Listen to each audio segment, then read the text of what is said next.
Hey folks, Ken here. How you doing? Just a quick update, a few jobs to do over the bank holiday weekend here in Dublin. Um, in terms of the pumps, I still have the back pump running. Have it running at about 90 watts. I've turned the one on the returns into the main pond way down, so it's running quite low. Still getting a good pull through the bottom drains and the skimmer, so happy enough with that for the moment. Did have to turn off the back for a while. I had a couple of leaks. I had one here, which I've since sorted, and I had one down. There was a solvent well just going into the union on the ball valve there, so I was able to, at this union here, remove that whole section of pipe and just use a bit of Tech 7 on it, so it's perfect now. What I did do, unfortunately, when I had the section of pipe out overnight, I didn't have the ball valve closed properly.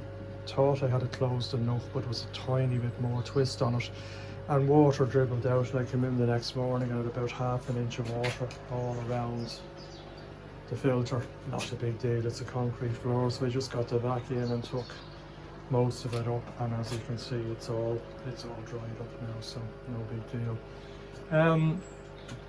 Another thing I've noticed, which is slightly annoying, and I saw a few comments on this before I bought it, my Digiflow meter, which, as you've seen on previous videos, I have on my trickle in, which tells me I'm currently putting in about 0.35 of a litre, jumps up and down, but between 0.35 and 0.4 of a litre every minute.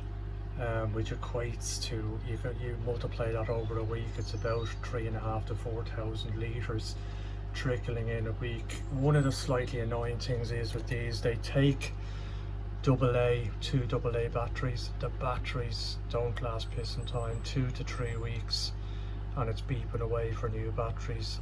This is its third set of batteries, and I have it, what, about 2 months, not even 2 months, so that's slightly annoying. And they're good quality alkaline batteries I put in as well, but anyway, it is a useful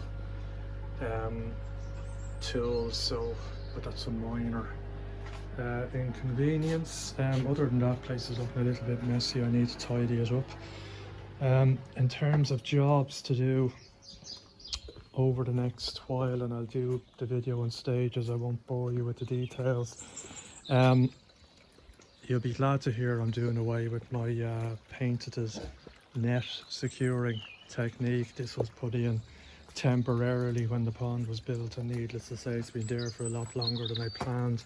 I've been looking around for possibilities of securing it, and what I wanted to do was get hooks, and I've got these ones here.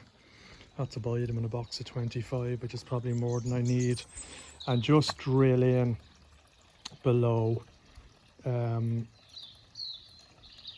don't know how far I'll go below, I'll see. I don't want to go too close to the edge of the block for fear of chipping something, and just have a number of these. I'd say I'll need 5 or 6 of them along the length I have. It's a good 5.5 meters there, and maybe a couple at the back. I probably will extend the net over the back piece of the pond. There's no fish going in there. I don't plan to put fish in there, but it is handy. There's a lot of trees around, as you can see. Not too bad this time of year, but it does keep leaves out as well. So if I'm going to do the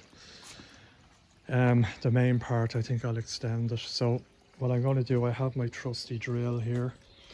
I bought that just before I started the pond build, €100 in B&Q. I said if it lasted me through the pond build and died, it would owe me nothing. It's still going strong, and I've used it for everything, including drilling 110mm holes in the rear of the shed for the filter pipe work.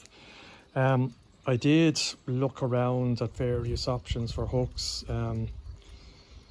There are some very heavy duty stuff. I looked in B&Q and they had the sort of metal anchor ones, but they required 12 mil drill hole, which I just didn't fancy hammering holes that big. So the minimum you seem to be able to get are these, which are 10mm, and that one there. So I'll drill a few of those. I might try using my trusty drill without the hammer action and see if I get away with.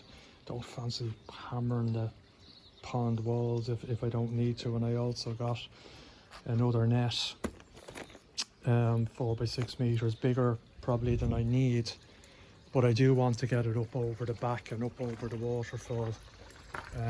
I have ordered the stainless steel spillway. Hopefully we'll have it in a couple of weeks.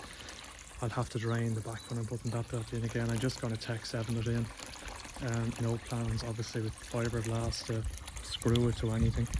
That should be more than good enough, but I'll have the net up over it, because I know from experience having waterfalls flow through a net, all you do is get algae very quickly over the net and string algae, and it looks terrible. So I'll just run the net up over the waterfall. Back is looking fine, water is very clear, as you can see. Still a bit of sediment in there as you'd expect from the water, probably better settling in there than it is in the main pond. I can just do a quick vac on that. The other thing I want to do besides that, and that's probably the job for today, is to try and secure the net. As I say, I won't bore you with me drilling holes. I'll probably do a video when I get the first one in. These are just fairly lightweight, but for a net on a pond, they're absolutely more than good enough. The steel anchors are for, you know, you could swing a half-ton weight out of them, and I don't need to drill a hole that big. The other thing I want to do, I've mentioned before, is my leaking skimmer return. That's the very bottom pipe down here, and right underneath that union there's a very slight drip off it. Now I could be forgiven for just forgetting about it. You can see maybe a slight bit of dampness under it. Problem is it's not easy to get to, so I did try already using a bit of solvent weld and a bit of Tech 7, but I think with the water continuously flowing through and dripping out, it didn't work. So what I've got is this thing. It's a bung for a pipe, and normally what they're used for is when plumbers are testing to make sure pipes don't leak a length of pipe. They put one of these in one end to seal it up, and then they would have a something similar with a hose on it and a pressure pump to sort of pressurize, and then there'd be a gauge on the pump so they could get a certain amount of pressure into the pipe, and then if that pressure doesn't drop, they know the pipe is secure. I know I've seen a few guys using them for testing bottom drains when they blew them up before they concrete them in, which is probably a good idea. I have to say I didn't. Now most of the guys would just buy these in 4-inch or 110mm form and stick them in and then fill it up and leave it overnight or something and just check all the joints. You know, these are cheap. I think that delivered was about €15. I think the 110mm ones or the 4-inch are in or about the same price, to be honest. They're not much dearer. So basically this will go in here. I'll be able to screw it in and bung up that hole. The reason being, so what I'll do is I'll drop the water down in the pond down below the skimmer. I can then vac out right down this pipe which runs under here and in, so that will dry up that piece and allow me to Tech 7 it hopefully. I can then stick this in, bung up that hole, but I need to bring, in order for the filter to work properly, because it's a gravity system, I need to bring the pond back up to this level. Otherwise the pond is dropped down, the filter level drops down, and I end up getting a lot of wash cycles. And I could adjust the what do you call it, the float switch in it, but I don't want to bother messing around with that. It's easier just to do it this way. I can turn off the back and just use the water in the back very quickly to bring me back up. But you'd be surprised, you know, it's dropping that down a couple of inches below the skimmer. You're talking probably about 500 or 600 litres of water. It's a lot of water over that sort of span. But then it allows me to bring it back up, and obviously the skimmer won't work for the 24 hours that the Tech 7 is drying, and I'll close the gate valve inside as well in the filter house. But it will give me the opportunity, hopefully, to seal that thing up. As I say, minor sort of problem, but I'd rather have it sealed up because I'm getting close to the stage where I need to fill in this hole and cover up this fantastic piece of artwork.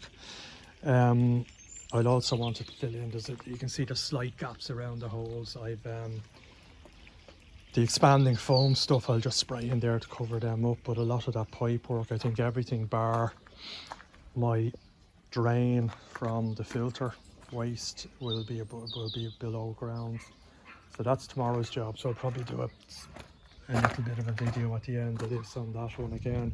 Probably interesting to see how this works. I'm sure you're not worried about me Tech 7 or how I Tech 7.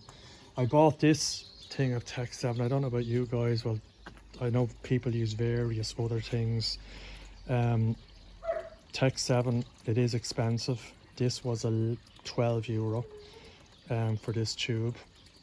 The large plastic tubes that go into the guns, which I've used numerous times, are about €15, so that is not anywhere cheaper.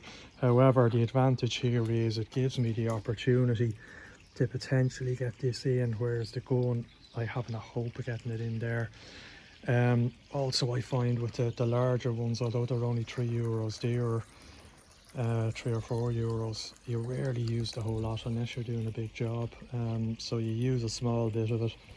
It sits in the garage or the shed for a few months. You go to use it again, you realise it's gone off. So at least when I bought this, I saved myself €3 or €4, and it's unlikely I'll use very much. What I'll probably end up doing is probably getting a bit on and then just using my finger with a rubber glove to smear it around the joint, and I'd probably go around the whole lot with it, because sometimes with these things the water's obviously at the bottom of the joint, but it's not necessarily where it's leaking, although I don't see any sign of dampness on the top of that pipe. It is, so I'll try and go around it as much as possible with the Tech 7. Other advantage of Tech 7 is that it's fish safe once it's dried. Now it doesn't matter for that job because it's not in the pond, but I did use black Tech 7 on my window, and obviously that's important with the window because there's a fair amount of it in there. So what I'll do is I'm going to crack on with getting a few of these things drilled in, and I'll then do a short couple of videos on how I'm doing. As I say, no point in me showing you how to drill holes. I'm sure many of you are capable of that. Okay, talk to you in a few minutes. Right, I've got a few of them in. I deliberately went slightly ahead of the window because what I want to try and do is have enough pull on the net that I don't need this clip on the glass. Wanted to avoid maybe having one on the front there, but if I'm to avoid that, I think I may have to look at it, because I tried to, I'll see how I go when I've moored in, but at the minute it's not looking great. There's enough tension on it. As soon as I take that off, the net sags down into the water as nets do. So they're handy enough to put in actually. The drill, they're 7N blocks, so I wouldn't say the easiest things to drill, but this drill makes easy work of them. I just drilled a hole there. What I'm going to do is I've gone in either side of the skimmer, and I've one just around the corner at the front, and then I'll probably put 3 across here at the back. I'd say I'll need another one here, possibly another one here, and possibly another one here at the center of the back, and I'll definitely need one here, and probably another 2. I hope I'm looking out. There's supposed to be 25 in the box, but I have a suspicion the box was open and there's not 25 in it. But anyway, hopefully I have enough. So just show you how these go in there. They are designed, you can see there's a thread on the top of the plug there, and basically the yoke screws in and scrunches up the plug and gets gripped. They're more designed for plasterboard, to be honest. Your man said he hired them in for a local electrical light store that uses them for suspending lights from ceilings. They're good for that, but for light use, as are my requirements, they secure well enough. So I drilled my 10mm hole there, just push it in, and it goes in. You can see a bit of the plug, but not to worry. And then just basically screw it, and it pulls the plug towards it, and eventually, like that, we'll get a fairly good more than enough hold for a net. As I say, I wouldn't, if I was spending 50 kilos out of it now, I wouldn't be too happy, but a net on a pond, it's more than good enough for that. And they are galvanized steel as well,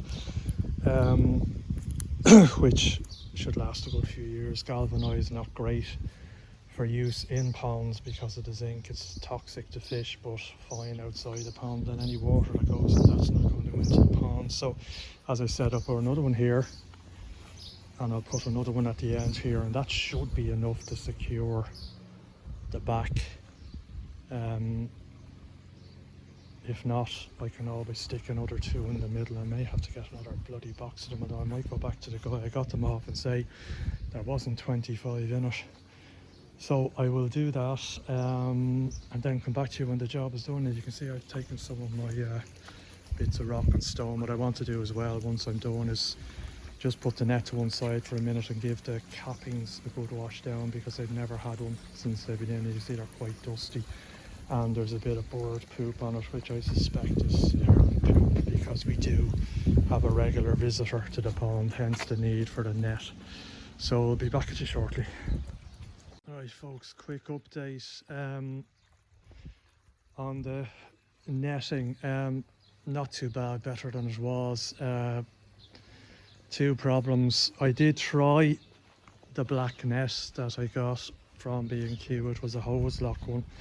Two problems with it. One, it was very dark. The one that's on it is green, and I'd say it would certainly keep the heron away, because the heron wouldn't find the pond again. It really kind of looked crap. I didn't take a picture of it on it.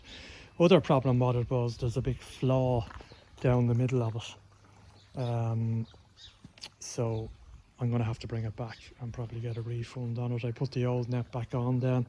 You can see the hooks, it's a lot better than it was, but as everyone knows, it's not possible to get a net not looking fairly crap in a pond, but it is better than it was. I put the hooks in. The good thing with the hooks is, when I do decide, probably when we get a pergola, not sure whether it's this year or next year, but I can fill in those 10mm holes fairly handily. I didn't get away with, I was going to put hooks in here,